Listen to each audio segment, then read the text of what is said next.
بسم اللہ الرحمن الرحیم۔ السلام علیکم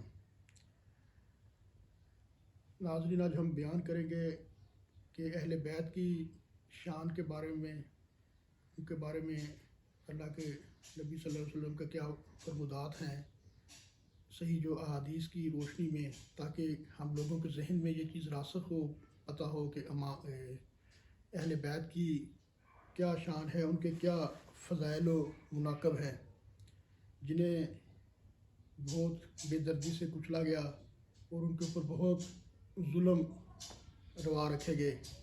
اللہ معاف فرمائے۔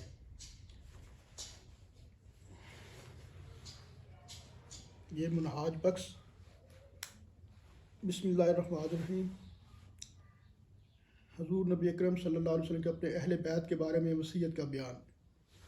میں عربی نہیں پڑھوں گا، آپ کو اردو کا ترجمہ کروں گا۔ ان ابی سعید ان نبی صلی اللہ علیہ وسلم قال علی عیبتی، اس کا ترجمہ ہے حضرت ابو سعید خدری رضی اللہ تعالی عنہ سے روایت ہے کہ حضور نبی اکرم صلی اللہ علیہ وآلہ وسلم نے فرمایا، آگاہ ہو جاؤ، میرا جامہ دان جس سے میں آرام پاتا ہوں میرے اہل بیت ہیں اور میری جماعت انصار ہیں، ان کے بروں کو معاف کر دو اور ان کے نیکوکاروں سے اچھائی کو قبول کرو۔ اس حدیث کو امام ترمذی اور ابن ابی شیبہ نے روایت کیا ہے۔ نیز امام ترمذی نے فرمایا کہ یہ حدیث احسن ہے۔ دوسرا جو بیان ہے اسی طرح عن زید بن ثابت قال قال رسول اللہ صلی اللہ علیہ وسلم، اس کا ترجمہ آپ سن لیں۔ حضرت زید بن ثابت رضی اللہ تعالیٰ عنہ بیان کرتے ہیں کہ حضور نبی اکرم صلی اللہ علیہ وسلم نے فرمایا، بے شک میں تم میں دو نائب چھوڑ کر جا رہا ہوں، ایک اللہ تعالیٰ کی کتاب جو کہ آسمان و زمین کے درمیان پھیلی ہوئی رسی کی طرح ہے، اور میری اطرت یعنی میرے اہل بیت، اور یہ کہ دونوں اس وقت تک ہرگز جدا نہیں ہوں گے جب تک یہ میرے پاس حوض کوثر پر نہیں پہنچ جاتے۔ اس حدیث کو امام احمد بن جنبل نے روایت کیا ہے۔ پھر بسم اللہ الرحمن الرحیم۔ ان عبد الرحمن بن عوف قال افتتح رسول، اس کا ترجمہ سنیں، یہ صحیح حدیث ہے، ھذا حدیث صحیح۔ حضرت عبد الرحمن بن عوف رضی اللہ تعالی عنہ بیان کرتے ہیں کہ حضور نبی اکرم صلی اللہ علیہ وسلم نے فتح مکہ کیا، پھر طائف کا رخ کیا اور اس کے 8 یا 7 دن محاصرہ کیے رکھا، پھر صبح یا شام کے وقت اس میں داخل ہو گئے، پھر پڑاؤ کیا، پھر ہجرت فرمائی اور فرمایا، اے لوگو، بے شک میں تمہارے لیے تم سے پہلے حوض پر موجود ہوں گا، اور بے شک میں تمہیں اپنی عزت کے ساتھ نیکی کی وصیت کرتا ہوں، اور بے شک تمہارا ٹھکانہ حوض ہوگا۔ الحدیث، اس حدیث کو امام حاکم نے روایت کیا اور فرمایا کہ یہ حدیث صحیح ہے۔ اسی طرح پھر حضرت زید بن ارقم رضی اللہ تعالیٰ، جس کا ترجمہ آپ کو بیان کروں میں، سے روایت ہے کہ حضور نبی اکرم صلی اللہ علیہ وسلم نے فرمایا، اے لوگو، میں تمہیں 2 چیزیں چھوڑ کر جانے والا ہوں، اگر تم نے ان کی اتباع کی تو کبھی گمراہ نہیں ہوگے، اور وہ 2 چیزیں کتاب اللہ اور میرے اہل بیت ہیں۔ اور پھر آپ صلی اللہ علیہ وسلم نے فرمایا کہ تم جانتے ہو میں مومنین کی جانوں سے بڑھ کر ان کو عزیز ہوں، اور آپ صلی اللہ علیہ وسلم نے ایسا 3 مرتبہ فرمایا۔ صحابہ نے عرض کیا، ہاں یا رسول اللہ، تو حضور نبی اکرم صلی اللہ علیہ وسلم نے فرمایا، جس کا میں مولا ہوں، علی بھی اس کا مولا ہے۔ اس حدیث کو امام حاکم نے روایت کیا اور کہا کہ یہ صحیح حدیث ہے۔ حضرت عبداللہ بن عباس رضی اللہ عنہ سے مروی ہے کہ جب یہ آیت لا اسألکم علیہ اجرا المودۃ فی القربہ نازل ہوئی تو صحابہ کرام نے اس کے، یا رسول اللہ، آپ کی قرابت کون ہے جن کی محبت ہم پر واجب ہے؟ تو آپ صلی اللہ علیہ وسلم نے فرمایا، علی، فاطمہ اور ان کے 2 بیٹے حسن و حسین۔ اس حدیث کو امام طبرانی نے روایت کیا ہے۔ یہ میں منہاج بخش، ان سے میں یہ احادیث آپ کے سامنے تلاوت کر رہا ہوں، ان کا ترجمہ پیش کر رہا ہوں۔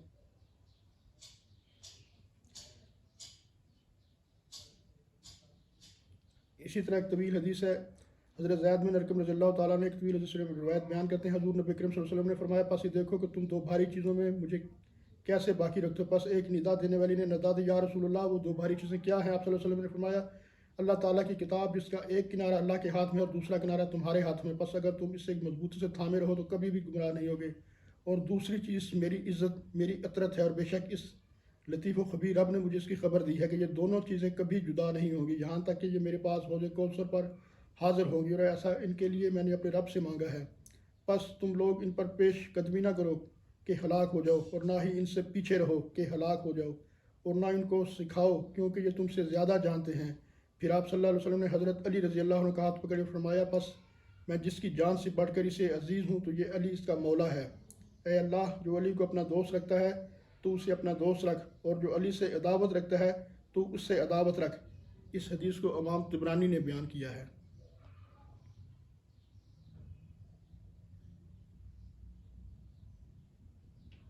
اس میں اور بھی حدیثیں اسی طرح حضور کی شفاعت کا بیان ہے۔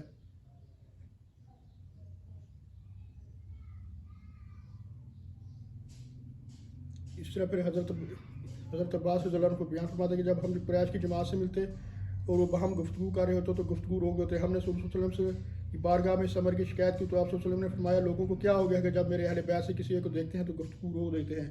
اللہ رب العزت کی قسم، کسی شخص کے دل میں اس وقت تک ایمان داخل نہیں ہوگا جب تک ان سے اللہ تعالیٰ کے لیے اور میرے قرابت کی وجہ سے محبت نہ کرے۔ اسے امام ابن ماجہ اور حاکم نے روایت کیا ہے۔ دوسری بھی حدیث اسی طرح کی ہے۔ پھر یہ سب سے جو اہم بیان ہے اس کو اسی توجہ سے سنیے گا۔ حضرت ابو سعد خدری رضی اللہ عنہ بیان کرتے ہیں کہ میں نے حضور نبی اکرم صلی اللہ علیہ وسلم کے منبر پر فرماتے سنا کہ لوگوں کیا ہوگا جو یہ کہتے ہیں کہ حضور نبی اکرم صلی اللہ علیہ وسلم سے نسبی تعلق قیامت کے روز ان کی قوم کو کوئی فائدہ نہیں دے گا۔ کیوں نہیں؟ اللہ کی قسم، بے شک میرا نسبی تعلق دنیا و آخرت میں آپس میں باہم ملا ہوا ہے، اور اے لوگوں، بے شک قیامت کے روز میں تم سے پہلے حوض پر موجود ہوں گا۔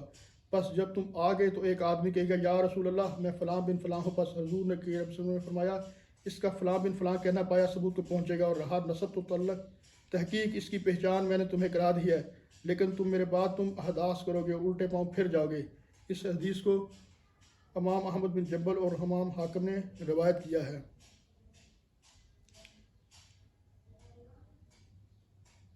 حضرت ابو ہریرہ رضی اللہ عنہ بیان کرتے ہیں کہ حضور نبی اکرم صلی اللہ علیہ وسلم نے فرمایا، تم میں سے بہترین وہ ہے جو میرے بعد میرے اہل کے لیے بہترین ہے۔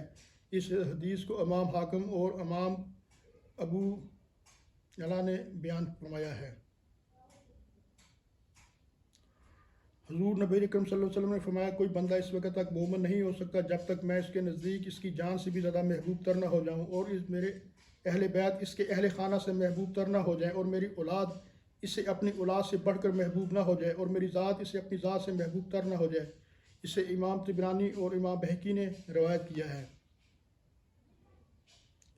حضرت حسن بن علی رضی اللہ عنہ بیان کرتے ہیں کہ حضور نبی صلی اللہ علیہ وسلم نے فرمایا، ہم اہل بیت کی محبت کو لازم پکڑو، پس بے شک وہ شخص جو اس حال میں اللہ سے ملا کہ وہ ہم سے محبت کرتا تھا تو وہ ہماری شفاعت کے صدقے جنت میں داخل ہوگا، اور اس کی ذات کی قسم جس کے قبضے قدرت میں میری جان ہے، کسی شخص کو اس کا عمل فائدہ نہیں دے گا مگر ہمارے حق کی معرفت کے سبب۔ اس کو حدیث کو امام طبرانی نے بیان فرمایا ہے۔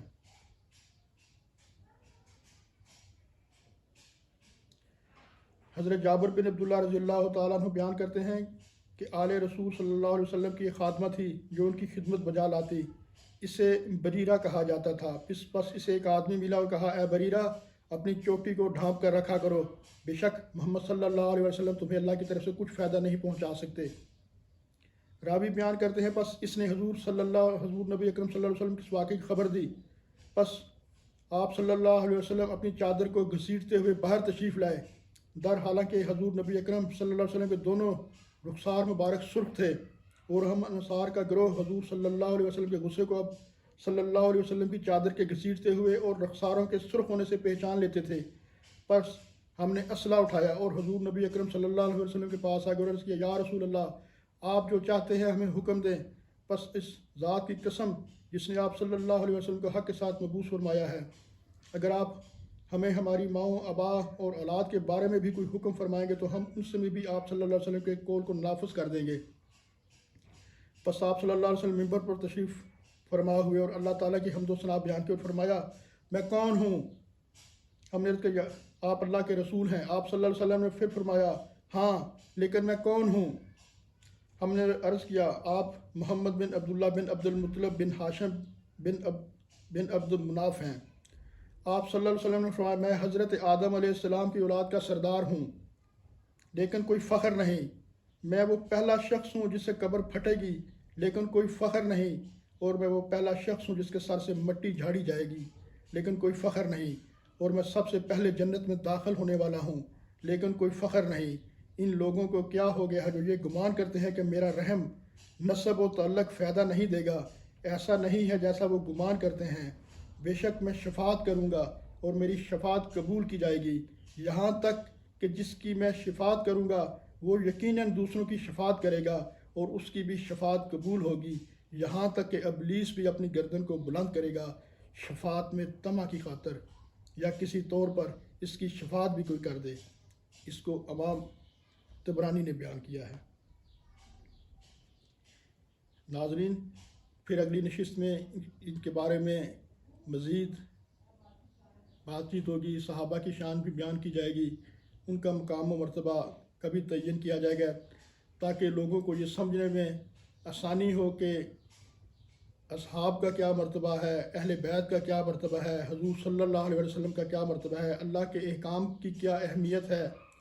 یہ ساری چیزیں تاکہ آپ کے ذہن میں اچھی طرح ہوں تو پھر آپ ایک اچھے نتیجے کو اخذ کر سکیں گے کہ ہماری تاریخ نے اور ہمارے، اللہ معاف کرے، جو ہمارے جو دین کے جو اصحاب تھے ان سے کیا غلطیاں سر انجام ہوئیں، تاکہ ہم سب کو ایک اچھے نتیجے پہ پہنچنے کی اللہ تعالیٰ توفیق دے اور ہم اپنا قبلہ بھی درست کر سکے اور حق بات کو قبول کرنے کی، جذب کرنے کی اپنے اندر صلاحیت پیدا کر سکیں۔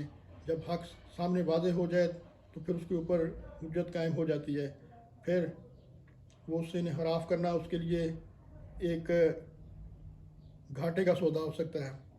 وما علینا الا البلاغ۔